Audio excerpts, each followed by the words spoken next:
ಇಲ್ಲ ಇವತ್ತು ಯಾರಿಗಾದ್ರೂ ಕಾಮನ್ ಆಗಿ ಇವತ್ತು ನನಗೂ ಕೂಡ ಇವತ್ತು 10 ಕೋಟಿನ ಒಂದನೇದಾಗಿ ಧನ್ಯವಾದಗಳನ್ನು ಸಲ್ಲಿಸ್ತೀನಿ. ಯಾಕಂದರೆ ಇವತ್ತು ನನ್ನ ಈ ಜಯಕ್ಕೆಲ್ಲ ಸಾಕಷ್ಟು ಮಂದಿ ಶ್ರಮ ವಹಿಸ್ಯಾರ. ಎಲ್ಲರಿಗೂ ನಾನು ಅಭಿನಂದನೆ ಸಲ್ಲಿಸ್ತೀನಿ. ನನ್ನ ಕ್ಷೇತ್ರದ ಜನ ಕೂಡ ಇವತ್ತು ನಾನು ಇಲ್ಲದಂಥ ಟೈಮ್ನಾಗ ಕೂಡ ನನ್ನ ಪತ್ನಿ ಆಗಲಿ ನನ್ನ ಮಕ್ಕಳ ಜೋಡಿ ಅವರು ಸಹಕರಿಸಿ ಇವತ್ತಿನ ಮಟ್ಟ ನನ್ನ ಕ್ಷೇತ್ರ ಜನ ಕೂಡ ಸಂಪೂರ್ಣ ಬೆಂಬಲ ಕೊಡಿ ಅವ್ರಿಗೆಲ್ಲ ಅಭಿನಂದನೆ. ನಮಸ್ಕಾರ, ಸದಾನಂದ ಭಾವನೆ ಯೂಟ್ಯೂಬ್ ವಾಹಿನಿಗೆ ಸ್ವಾಗತ. ಜೂನ್ 15, 2016 ನಮಗೆಲ್ಲ ಗೊತ್ತಿದೆ ಯೋಗೀಶ್ ಗೌಡ ಕೊಲೆ ಪ್ರಕರಣ. ಅದರಲ್ಲಿ 21 ಆರೋಪ ಪಟ್ಟಿ ಹಾಕಿದ್ರು, 21 ಜನರ ಮೇಲೆ ಚಾರ್ಜ್ ಶೀಟ್ ಸಲ್ಲಿಸಿದ್ರು. ತದನಂತರ ಕೆಲವೊಂದು ಬಿಟ್ಟು ಹೋದರು. ಅದರ ಮೊನ್ನೆ ವಿಜಯ ಆಯ್ತಲ್ಲ, ಇವ್ರನ್ನ ಬಿಡುಗಡೆ ಮಾಡಿದ್ರಲ್ಲ, ಅದು ಬಹಳ ಮಹತ್ವದ ವಿಷಯ. ಸುನೀಲನ್ನ ಅಂತ ವಕೀಲರು ಏನು ಕುಲಕರ್ಣಿ ಅವರಲ್ಲ, ವಿನಯ್ ಕುಲಕರ್ಣಿ ಪರವಾಗಿ ಭಾಳ ಚಂದ ವಾದನ ಮಂಡಿಸಿದ್ರು. ತಮಗೆಲ್ಲ ಗೊತ್ತಿದೆ 10 ವರ್ಷ ಸುದೀರ್ಘವಾದಂಥ ಒಂದು ವಿಚಾರ ನಡೀತು. ಆದರೆ ಇಲ್ಲಿ ಎಡವಟ್ಟು ಮಾಡಿದ್ದು ರಾಜ್ಯ ಸರ್ಕಾರ.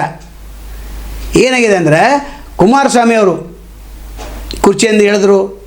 ತದನಂತರ BSY 2019 ಮುಖ್ಯಮಂತ್ರಿ ಆಗ್ತಾರೆ. ಮುಖ್ಯಮಂತ್ರಿ ಆದ ನಂತರ 19 ದಿವಸ ನಂತರ ಇದು ಮತ್ತು ಈ ತನಿಖೆಯನ್ನು ಏನು ಬಿಟ್ಟಿದ್ದೀರಿ ಅದನ್ನು ನೀವು ಮುಂದುವರಿಸಿರಿ ಅಂತೇಳಿ CBIಗೆ ಎದುರು ಮಾಡ್ತಾರೆ. ಅಡ್ವೊಕೇಟ್ ಜನರಲ್ ಮಾತು ಕೇಳಿ. ಅದಕ್ಕಿಂತ ಮೊದಲು ಏನು ಮುಚ್ಚಿಡ್ತಾರಂದರೆ CM ಯಡಿಯೂರಪ್ಪನವರು ಅಧಿಕಾರ ವಹಿಸಿಕೊಳ್ಳೋಕ್ಕಿಂತ 4 ದಿವಸ ಮೊದಲೇ ಸುಪ್ರೀಂ ಕೋರ್ಟ್ದಲ್ಲಿ ವಜಾಗಿತ್ತು. ಅಲ್ಲಿ ಯೋಗೀಶ್ ಗೌಡ ತಾಯಿ ಏನು ತುಂಗಮ್ಮ ಇದ್ದಾರೆ, ಅವರು ಅರ್ಜಿ ಸಲ್ಲಿಸಿದ್ರು ಇದನ್ನು CBI ಕೊಡಂತೇಳಿ. ಇಲ್ಲ ಅದಿನ ಕೋರ್ಟೇನು ವಜಾ ಮಾಡಿದೆ, ನಾನು ವಜಾ ಮಾಡ್ತೇನೆ ಅಂತ ವಜಾ ಮಾಡಿತ್ತು. ಇಲ್ಲಿ ಹೈಕೋರ್ಟ್ ಕೂಡ ವಜಾ ಆಗಿತ್ತು. ಅದಕ್ಕಿಂತ ಮೊದಲೇ ತುಂಗಮ್ಮ ಇಲ್ಲೇ ಹೋಗಿದ್ದರು. ಇಲ್ಲಿ ವಜಾ ಆದೇಶವನ್ನು ಸುಪ್ರೀಂ ಕೋರ್ಟ್ ಏನು ವಜಾ ಇದೆ ಆದೇಶವನ್ನು ಮುಚ್ಚಿಟ್ಟು ಇವರು ರಾಜ್ಯ ಸರ್ಕಾರದವರು CBIಗೆ ಹಸ್ತಾಂತರ ಮಾಡಿದರು. ಅಡ್ವೊಕೇಟ್ ಜನರಲ್ ಮಾತನ್ನು ಕೇಳಿದರು. ಇಲ್ಲಿ ತಪ್ಪಾಗಿದೆ. ಯಾಕಂದರೆ ಒಮ್ಮೆ ಸುಪ್ರೀಂ ಕೋರ್ಟ್ದಲ್ಲಿ ವಜಾ ಆದ ನಂತರ ಅದನ್ನು ಮುಚ್ಚಿಡಬಾರಾಗಿತ್ತು. ಇಲ್ಲಿ ಮುಚ್ಚಿಟ್ಟು ತಪ್ಪು ಮಾಡಿದರು. ಕಾರಣ ರಾಜಕೀಯ ಪಲ್ಲಟ ಆಗುವಂಥ ಸನ್ನಿವೇಶ ಆ ಟೈಮ್ದಲ್ಲಿ ನಿರ್ಮಾಣ ಆಗಿತ್ತು. ಇಲ್ಲಿ CBI ದೊಡ್ಡ ತಪ್ಪನ್ನು ಮಾಡಿದೆ ಅಂತ ಹೇಳ್ಬೋದು. ಯಾಕಂದರೆ ಇದೆಲ್ಲ ಪುನರ್ ಪರಿಶೀಲನೆ ಮಾಡಬೇಕಾಗಿತ್ತು. ಆಗ ರಾಜ್ಯ ಸರ್ಕಾರ ಕೂಡ ತನಿಖೆ ಮಾಡೋಂಥ ವಿಶೇಷವಾಗಿ ಹೇಳಿರಲಿಲ್ಲ. ನಂತರ ಹೈಕೋರ್ಟ್ದಲ್ಲಿ ವಜಾ ಆಗಿತ್ತು ಅದು ಕೇಸು, ಸುಪ್ರೀಂ ಕೋರ್ಟ್ದಲ್ಲಿ ಕೂಡ ವಜಾ ಆಗಿತ್ತು. ಇಷ್ಟಾಗಿ ಕೂಡ ಯಡಿಯೂರಪ್ಪನವರು ಈ ನಿರ್ಧಾರವನ್ನು ತೆಗೆದುಕೊಂಡರು. ಅಂದರೆ ಸುಪ್ರೀಂ ಕೋರ್ಟ್ ಆದೇಶವನ್ನು ಮರೆಮಾಚಿ ಇವರು ಆದೇಶ ಕೊಟ್ಟದೇ ತಪ್ಪು. ತನಿಖೆ ಮಾಡಿದರು, ತನಿಖೆ ಮುಂದುವರಿಸಿದರು. ಆದರೆ ಇಲ್ಲಿ ನ್ಯೂನ್ಯತೆಗಳ ಮೇಲೆ ನ್ಯೂನ್ಯತೆಗಳು ಕಂಡುಬಂದು, ಹೀಗಾಗಿ ವಿನಯ್ ಕುಲಕರ್ಣಿ ಜಯ ಸಿಕ್ಕಿದೆ. ತಾಂತ್ರಿಕ ತೊಂದರೆ ಅಲ್ಲ. CBIದವರು ಇದು ತನಿಖೆ ಮಾಡಲಿಕ್ಕೆ ಬರೋದೇ ಇಲ್ಲ. ಈಗಾಗಲೇ ಸುಪ್ರೀಂ ಕೋರ್ಟಲ್ಲಿ ವಜಾ ಆಗಿದೆ, ಹೈಕೋರ್ಟ್ದಲ್ಲಿ ವಜಾ ಆಗಿದೆ. ಈಗೇನಾಗಿದೆ, ಇಲ್ಲಿ CBIದವರು ಸುಪ್ರೀಂ ಕೋರ್ಟ್ ಮತ್ತೆ ಹೋಗ್ತಾರೇನೋ, ಹೋಗಲಿಕ್ಕೆ ಬರೋಂಗೇನ ಇಲ್ಲೀಗ. ಯಾಕೆ ವಜಾ ಆವಾಗನಾಗಿದೆ, ಮೊದಲೇ ತಪ್ಪು ಮಾಡಿದ್ದಾರೆ. ಹಂಗೆ ತುಂಗಮ್ಮ ಅವರು ಸುಮ್ಮ ಕೊಡ್ತಾರೆ.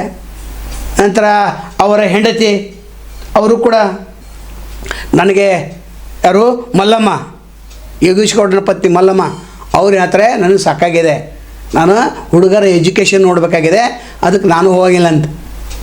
ಅಂದರೆ ಈ ಪ್ರಕರಣ ಇಲ್ಲಿಗೆ ಮುಕ್ತಾಯ ಆದಂಗೆ ಆಯಿತು. ಒಂದು ವೇಳೆ ಏನು CBIದವರು ಮೇಲ್ಮನವಿ ಸಲ್ಲಿಸಿದರೆ ಎಲ್ಲಿ ಸಲ್ಲಿಸಬೇಕು, ಸುಪ್ರೀಂ ಕೋರ್ಟ್ ಸಲ್ಲಿಸಬೇಕು. ಆಗಾಗಲೇ ವಜಾ ಆಗಿದೆಯಲ್ಲ, ಅದು ಸರ್ಕಾರದವ್ರು ಮುಚ್ಚಿಡಬೇಡದಾಗಿತ್ತು, ಮುಚ್ಚಿಟ್ರು. ಇದೆಲ್ಲ ರಾಜಕೀಯ ಷಡ್ಯಂತ್ರ ನಡೆದು ಹೋಯ್ತು. CBI ಅಂತ ತಮಗೆಲ್ಲ ಗೊತ್ತಿದೆ. ಹಂಗೆ ಬೇಕಾದಂಗೆ ನಾವು ಈಗ ಉಪಯೋಗ ಮಾಡ್ಕೊಳ್ಬೋದು ಇನ್ಕಮ್ ಟ್ಯಾಕ್ಸನ್ನು. ಯಾವ ರೀತಿ ಬೇಕಾದ ಇಡಿ ಪ್ರಕರಣಗಳು ಎಷ್ಟಾಗಿದೆ, ಯಾರಿಗೆ ಶಿಕ್ಷೆ ಆಗಿದೆ, ಯಾರಿಗೂ ಶಿಕ್ಷೆನೇ ಆಗಿಲ್ಲ. ಹೀಗಾಗಿ ಇಲ್ಲಿ ಯೋಗೀಶ್ ಗೌಡ ಏನು ಕೊಲೆ ಪ್ರಕರಣ ಏನು ಬಿಡುಗಡೆ ಆಗಿದೆ ಅದು ನ್ಯಾಯಸಮ್ಮತ ಅಂತ ಒಂದು ವಾದ ಮಾಡ್ತಾರೆ, ನ್ಯಾಯಸಮ್ಮತ ಅಲ್ಲ ಇನ್ನೊಂದು ವಾದ ಮಾಡ್ತಾರೆ. ಯಾಕಂದ್ರೆ ಶಿಕ್ಷೆ ಆದ ನಂತರ ಯಾವ ರೀತಿ ಇವರಿಗೆ ಜಾಮೀನು ಕೊಟ್ಟರು ಅನ್ನೋದು ಒಂದು ವಾದ. ಅದರ 3 ಸದಸ್ಯ ಪೀಠ, ಸುಪ್ರೀಂ ಕೋರ್ಟ್ 3 ಸದಸ್ಯ ಪೀಠನ ಇದನ್ನು ವಜಾ ಮಾಡಿತ್ತಲ್ಲ. ಮುಖ್ಯಮಂತ್ರಿ BSY ಆಗೋಕ್ಕಿಂತ ಮೊದಲು 4 ದಿವಸ ಅದು ಹೆಂಗೆ ತೆಗೆದುಕೊಳ್ಳಿಲ್ಲ. ಒಟ್ಟಾರೆ ಷಡ್ಯಂತ್ರ ನಡೆದು ಹೋಯ್ತು ಅಂತ ಹೇಳ್ಬೋದು. ಇನ್ನು ಕೆಲವೊಂದು ಮಂದಿ ಚರ್ಚೆ ಮಾಡ್ತಾರೆ, ರಾಜಕಾರಣಿಗಳು ಅವ್ರಿಗೆ ಪವರ್ಫುಲ್ ಇರ್ತಾರೆ, ಬಿಟ್ಟು ಹೋಗ್ತಾರೆ. ಶ್ರೀಮಂತರು ಒಂದು ಕಾನೂನು, ಬಡವರು ಒಂದು ಕಾನೂನು ಅಂತಾರೆ.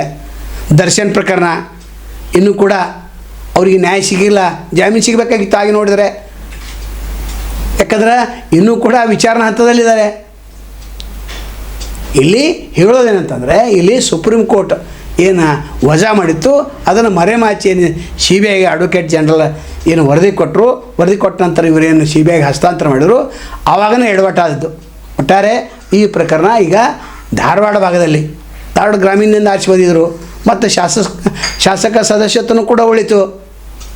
ಆವಾಗ ಸಭಾಪತಿ ಏನು ಹೇಳಿದರು, ಅಂತಿಮವರೆಗೆ ಸುಪ್ರೀಂ ಕೋರ್ಟ್ದ ಅಂತಿಮ ವರದಿ ಬರುವವರೆಗೆ ಅವ್ರ ಸದಸ್ಯತ್ವ ಜೀವಂತ ಆಗಿರ್ತದೆ ಅಂತ ಹೇಳಿದರು.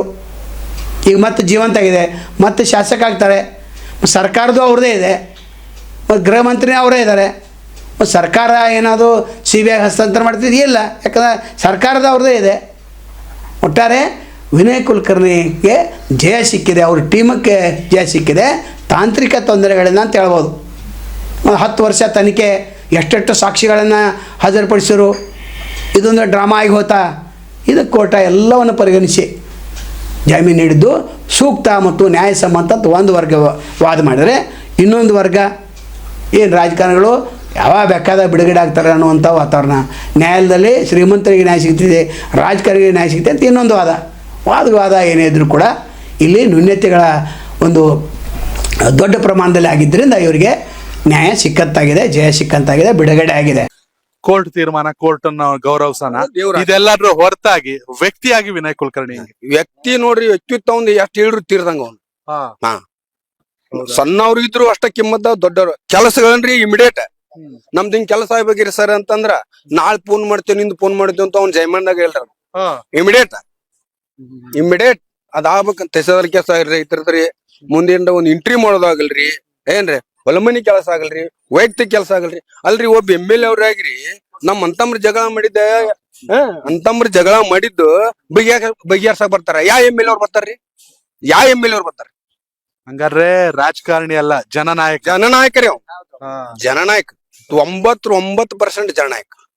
ನ್ಯಾಯಾಧೀಶರಾದ ಜಿ ಬಸವರಾಜ್ ಮತ್ತು ಮೊಹಮ್ಮದ್ ನವಾಜ್ ಅವರ ಏನು ಪೀಠ ಇದೆ ಅದು ಇವರಿಗೆ ನ್ಯಾಯವನ್ನು ಕೊಟ್ಟಿದೆ ಅಂತ ಹೇಳಿದರೆ, ಇಲ್ಲಿ BJP ಸರ್ಕಾರ, ಆಗಿನ BJP ಸರ್ಕಾರ ತಪ್ಪು ಮಾಡಿತಾ ಅಥವಾ ಉದ್ದೇಶಪೂರ್ವಕವಾಗಿ ಇವರನ್ನು ಶಿಕ್ಷಿಸುವಂಥ ತಂತ್ರಗಾರಿಕೆ ಮಾಡಿದ್ರ, CBI ಮೇಲೆ ಒತ್ತಡ ಹಾಕಿದವರು ಯಾರು ಅನ್ನೋದು ಈಗ ಚರ್ಚೆಯ ವಿಷಯವಾಗಿದೆ. ನಾಳೆ ಮತ್ತು ತಮ್ಮನ್ನು ಭೇಟಿಯಾಗ್ತೇವೆ. ಅಲ್ಲಿವರೆಗೆ ಎಲ್ಚಿವಾಗಲಿ, ನಮಸ್ಕಾರ. ಅನೇಕ ದಿಟ್ಟ ವರದಿಗಳನ್ನು ನಾವು ನಿರಂತರವಾಗಿ ಮಾಡ್ತಾ ಇರ್ತೇವೆ. ಆದರೆ ಯಾರಿಗೂ ಸಹಾಯ ಮಾಡಬೇಕಂತ ಅನಿಸ್ತೈತಿ. ಆ ಸಹಾಯ ಮಾಡೋರು ಇಲ್ಲಿ ಫೋನ್ಪೇ ನಂಬರ್ ಇದೆ, ಗೂಗಲ್ ಪೇ ನಂಬರ್ ಇದೆ, ನೀವು ಸಹಾಯ ಮಾಡ್ಬೋದು. ಯಾಕಂದರೆ ಗಟ್ಟಿದವನೇ ನಮ್ಮದು ಸ್ವತಂತ್ರ ಪತ್ರಿಕಾಧರ್ಮವನ್ನು 35 ವರ್ಷದಿಂದ ನಡ್ಸ್ಕೊಂಡು ಬಂದಿವೆ. ನೀವು ಇದಕ್ಕೆ ಸಹಾಯ ಮಾಡಿದ್ರೆ ಇನ್ನಷ್ಟು ಗಟ್ಟಿ ಧ್ವನಿಯಲ್ಲಿ ನಾವು ವರದಿ ಮಾಡಲಿಕ್ಕೆ ಸಾಧ್ಯ ಇದೆ.